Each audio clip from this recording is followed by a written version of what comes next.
যদি আপনার চুপি চুপি থাকেন তাহলে আপনার সবাই শেষ, আর যদি সবাই ঐক্যবদ্ধভাবে দাঁড়িয়ে যান তবে আপনি বাংলাদেশ।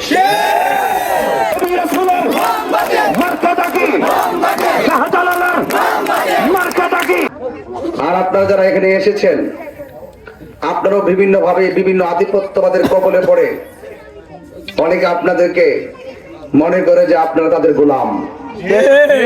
আমরা কারো গোলাম নয়, আমরা কারো দাস নয়। আপনাদেরকে ওই দাসত্ব আর গোলামির জিঞ্জির থেকে বেরিয়ে আসতে হবে। আপনার জন্য, আপনার অধিকারের জন্য, আপনার শান্তির জন্য, আপনার সুরক্ষার জন্য, আপনার অধিকার আদায়ের জন্য, আপনার সুবিধার জন্য, আপনার বাক স্বাধীনতা আপনাকে ফিরিয়ে দেওয়ার জন্য আমি রাজনীতিতে এসেছি। এভাবে কোন সমাজ ব্যবস্থা চলতে পারে না।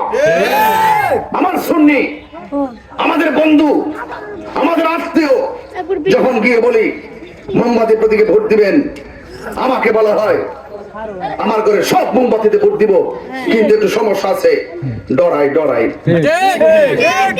এই ভয়ভীতি রাজনীতি বন্ধ করতে হবে।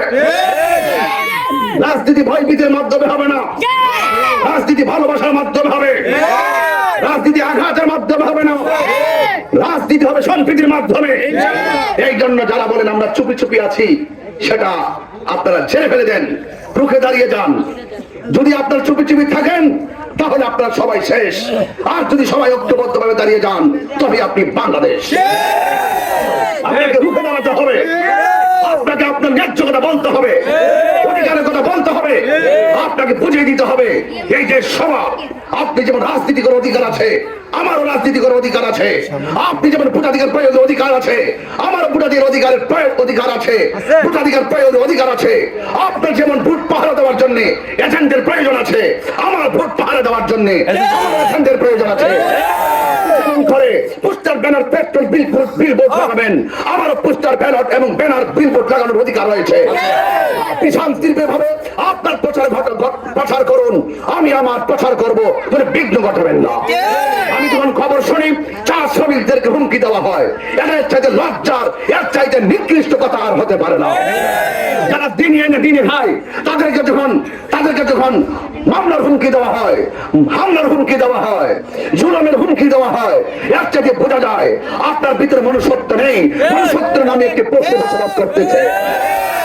এই জন্য আপনাদেরকে বলছি সজাগ থাকতে হবে, ঐক্য থাকতে হবে, একসাথে সিদ্ধান্ত নিতে হবে। মনে রাখবেন বিচ্ছিন্ন থাকলে আমাদের সবার ক্ষতি হবে, ঐক্যবদ্ধ থাকলে আমাদেরকে কেউ ক্ষতি করতে পারে। আপনাদেরকে বলছি, আবারও বলছি, দিন যতই যাবে প্রত্যেকটা বিষয় আমি চুলছাড়া বিশ্লেষণের মাধ্যমে জবাব দেওয়ার জন্য প্রস্তুত আছি। আপনাদের উপর যদি কোনো ধরনের আঘাত আসে, আপনাদের উপর যদি কোনো মামলা হয়, আপনাকে যদি গ্রেফতার করা হয়, আগে মুক্তি তারপর নির্বাচন। ইনশাআল্লাহ সবাই ভালো থাকুন, ঐক্যবদ্ধভাবে থাকুন। মাগরিবের নামাজের পরে তেলিয়াপাড়া রেল লাইনের পাশে ইনশাআল্লাহ আমরা এখান থেকে গণমিছিল নিয়ে সেখানে আমরা যুগান্তকারী কথা বলে দেব। আপনার সবাই মাগরিবের পরে সেখানে থাকবেন। আপনার মুখে আমার মুখে একটি স্লোগান, মোমবাতির স্লোগান।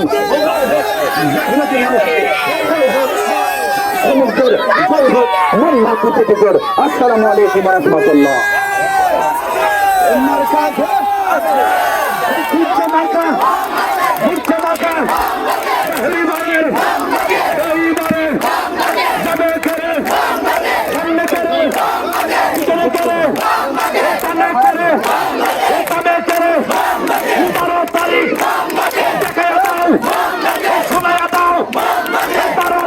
Mama!